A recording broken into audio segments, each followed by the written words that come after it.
What is that thing, Doc? Do they even work, Doc? I spent a pretty penny on this thing.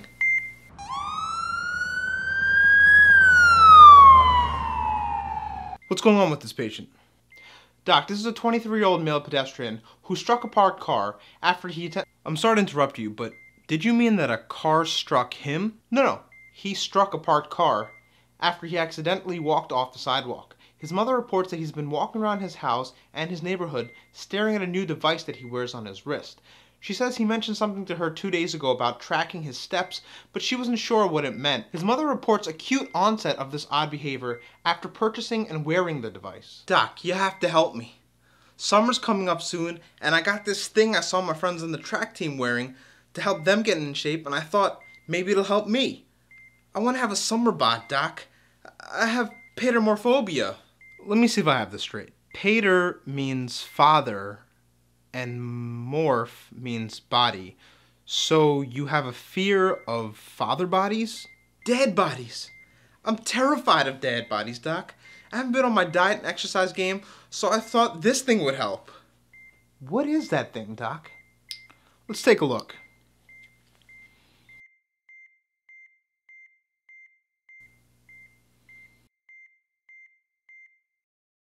Ah, yes.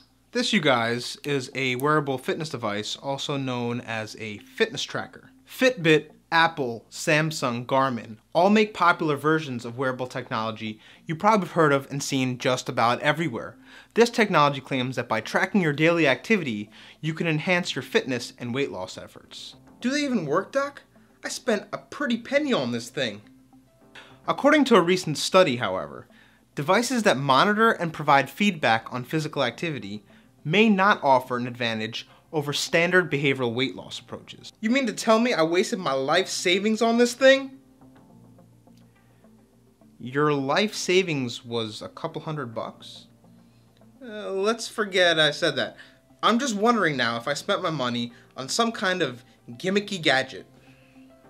Well, your question isn't unfounded. The most begging question would appear to be, does wearable technology work? Due to various limitations of the study I just mentioned, it turns out the right question we need to be asking ourselves is, do fitness trackers work for me? Doc, I don't mean to be rude, but it sounds like you're just playing around with words here. Give it to me straight. I can handle the truth. Allow me to explain. Fitness trackers appear to correlate with less weight loss. That is, wearable technology seems to be relatively ineffective when comparing wearers versus non-wearers of fitness trackers. However, this does not mean that wearable technology is ineffective in an absolute sense and cannot help certain individuals, like you, to achieve their fitness goals. In fact, whether or not wearable technology is effective at all may depend entirely upon the way your mind works and your personality. It may simply come down to individual needs for feedback information and effective forms of motivation. Okay, Doc. But how do I know if using this fitness tracker I've been wearing is going to suit my needs? Well, that is certainly something we need to get to the bottom of while you're here in the ER. What sort of things are you looking for in your assessment? 2 words. Behavior modification. If knowing your steps, heart rate, stairs climbed, calories burned, and hours of sleep provides useful information that directly translates into behavior modification, that is, if having this information increases the likelihood that you will change your habits, then wearable technology is more likely to be an asset to your commitment and hard work.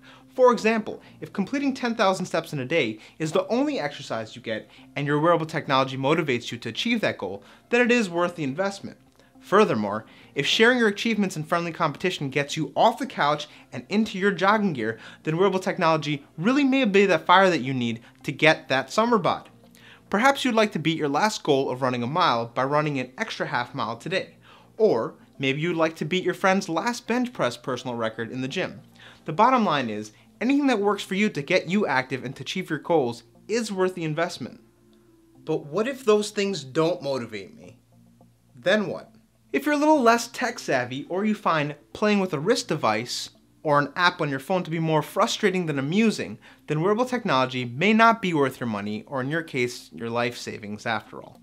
If you find yourself performing 10,000 steps and then make no further efforts to exercise or validate that extra 12 slices of pizza, then wearable technology may be harming your efforts by giving you a false sense of achievement. That may explain why I've been completing 10,000 steps per day, but I'm still gaining weight. It kills me to see that my friends are making so much progress, but I'm over here just getting fatter.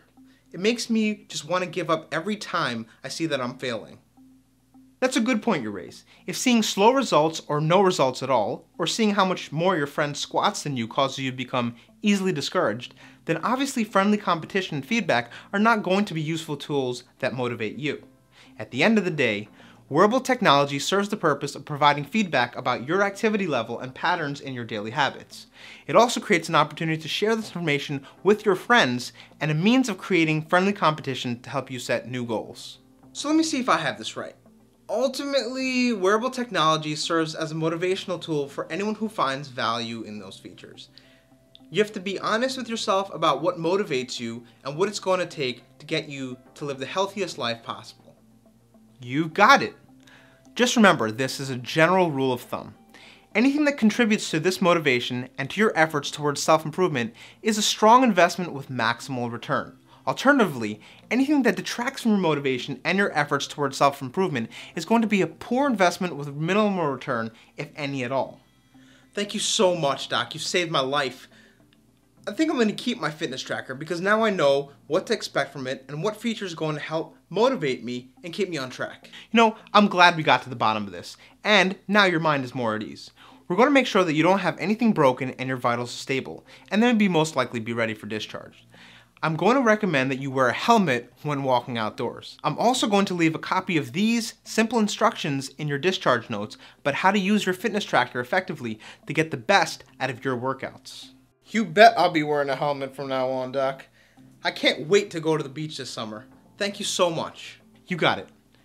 Stay safe and watch out for those parked cars. Thank you for tuning in to another episode of Fitness ER.